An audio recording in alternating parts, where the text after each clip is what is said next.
कि यदि कोई व्यक्ति 9 किलोमीटर प्रति आवर की चाल से यात्रा करने के बजाय 15 किलोमीटर प्रति आवर की चाल से यात्रा करता है तो वह 30 किलोमीटर अधिक यात्रा करता है।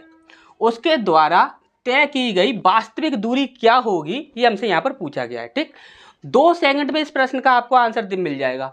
आप देखिए, एक चीज़ हमेशा याद रखिए, हम जो भी आपको ट्रिक बताएंगे उसके लिए क्वेश्चन पढ़ने से लेकर उसका आंसर देने तक मात्र आपके पास 5 से 10 सेकंड हैं। 5 से 10 सेकंड। जिसकी कैलकुलेशन तेज है वो 5 सेकंड के अंदर कर देगा, और जिसकी कैलकुलेशन तेज नहीं है तो उसके लिए 10 सेकंड है। 5 से 10 सेकंड का ज़्यादा समय आपको लगना नहीं चाहिए किसी भी क्वेश्चन का आंसर देने में। ठीक, अब यहाँ पर देखिए, ये प्रश्न आपका पूछा गया है।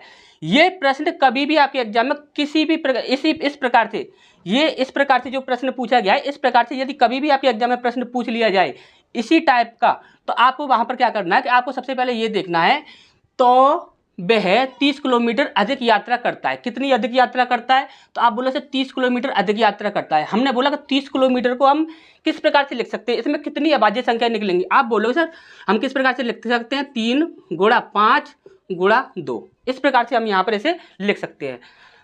3 पंजे 15 और 15 दूनी 30, इस प्रकार से हम इसे लिख सकते हैं। ठीक, अच्छे से समझ आ गया। अब हमने बोला कि यदि कोई भी ऐसी संख्या है जो कि तीनों संख्याओं से डिवाइड हो रही है तो वह कभी भी आपका आंसर नहीं होगा। आपकी जो भी आंसर होगा आपका, या तो वह एक संख्या से डिवाइड होना चाहिए या फिर दो संख्याओं से डिवाइड होना चाहिए। कोई भी तीनों संख्या से डिवाइड नहीं होना चाहिए। अब यहाँ पर हमने देखा कि सबसे पहले हम चलो इसे देखते हैं, ये कितना है आपका 43। यदि हम इसे 3 से डिवाइड करें तो क्या ये 3 से डिवाइड हो जाएगा? बिल्कुल भी नहीं होगा, तो ये हमारा कभी भी आंसर नहीं होगा।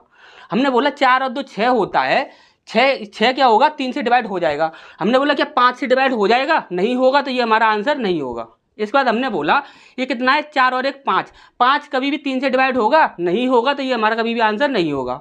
हमने बोला 5 और 4 कितना होता है? 9 होता है, 9 3 से डिवाइड हो जाएगा? हो जाएगा, तो ये हमारा आंसर हो जाएगा। हमने बोला कि कम से कम एक संख्या से और डिवाइड होना चाहिए, कम से कम एक संख्या से और डिवाइड होना चाहिए, तभी वह आपका आंसर है। हमने बोला कि 5 से डिवाइड हो जाएगा? 5 से बोलेगा सर हम 5 से भी डिवाइड कर देंगे तो इससे डिवाइड हो जाएगा। हमने बोला 2 से डिवाइड हो जाएगा? नहीं होगा, हमें कोई मतलब ही नहीं है। कम से कम 2 से डिवाइड होना चाहिए, कम से कम 2 से डिवाइड होना चाहिए। समझ आया अच्छे से?